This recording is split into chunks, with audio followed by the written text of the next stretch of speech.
My name's Fiona McKibben. I went to UCDS in the early 2000s, and I'm an ultimate frisbee player and coach. I coached the Seattle Rainmakers, Seattle's men's professional team. UCDS really set me up to love learning for the rest of my life, and I think that put me in a really good place. I think I also really learned to be a leader at UCDS. I really felt like I was a leader as a fifth grader. So I play for Seattle Riot, and we're Seattle's women's team, the top women's team in Seattle. And we've competed nationally for 10 or 15 years. This is my 5th season with Riot, and every year that I've been on the team, we've made it at least to the semifinals of the national championships. In 2014, we went to the World Championships in Lecco, Italy, and we won the World Championships, so we're the reigning world champions. And then last year we made it to the finals of nationals and lost to the Boston team in the finals. But we're coming back for them this year. So we were in Lecco, Italy, which is just like the most beautiful place that you can imagine. And it's a week-long tournament, so every day we were playing teams from different countries, which was just really fun, really, really cool to play the Singapore team and play the team from Australia and play the team from London. And you know, you're trying to make your own calls and there's a language barrier.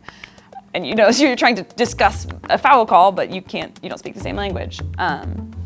And so eventually, yeah, we had a really hard quarterfinals game against Japan. In the finals, we were actually playing the team from San Francisco. They've been our rivals for years in the US, and now we're playing them in Italy for the World Championships. And it was just one of the coolest games I've ever been a part of. There's a huge crowd. Everybody who's at the tournament is there watching. It was a close game, but we had the upper hand the whole game. And it was just this like magical feeling of our team coming together to win this really cool game. 2 years ago, in 2015, one of my friends was actually the head coach of the Rainmakers, and he asked me if I wanted to assistant coach for him. So I assistant coached that season, had a really wonderful time, built a lot of really great relationships with a lot of the guys on the team. And so then the next year, the manager asked me if I would head coach. Kate Kingery is my co-coach, and then we have an assistant coach, Roberta Abbott. So the 3 of us make up the first ever all-female coaching staff of a men's professional sports team, which, yeah, I guess it seems like a really cool thing to be able to say. When we signed up for the jobs, when we agreed to do it, it didn't even really occur to us that we were sort of breaking some sort of barrier or something. The Ultimate community really prioritizes gender equity, and it's a big discussion across the board in all sorts of communities. And so just sort of like having that discussion at the forefront makes us a pioneer in it, and I think that hopefully other sports can look at that and start having these discussions.